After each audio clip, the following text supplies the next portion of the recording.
சென்னை சாந்தோமில் மரம் சாய்ந்து தனியார் பள்ளியின் சுற்றுச்சுவர் சேதமடைந்திருக்கிறது. இது தொடர்பான கூடுதல் தகவல்களை செய்தியாளர் கண்ணனிடம் கேட்கலாம். கண்ணன், சாய்ந்திருக்கக்கூடிய அந்த மரத்தை அகற்றும் பணி எவ்வாறு நடைபெற்று வருகிறது? விவரங்கள் என்ன? நிச்சயமாக சென்னையில் இன்று காலை முதல் கனமழையானது பெய்து வருகிறது. குறிப்பாக காற்றுடன் சேர்ந்த கனமழையானது பெய்து வரும் நிலையில் சென்னையில் பல்வேறு பகுதிகளில் மரங்கள் நடந்து விழுந்துள்ளது. அதே போன்றுதான் சென்னை சாந்தோம் பகுதியில் பள்ளிகள் நிறைந்த பகுதியாக உள்ளது.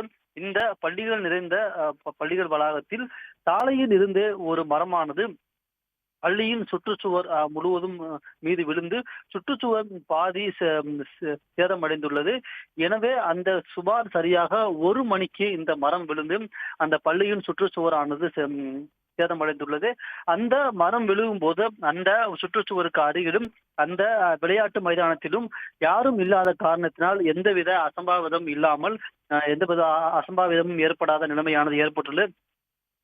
மரம் விழுந்த உடனே அந்த பகுதியைச் சேர்ந்த அந்த பள்ளி நிர்வாகம் மற்றும் காவல்துறையினர் வந்து அந்த மரத்தை முழுவதுமாக வெட்டியுள்ளனர்.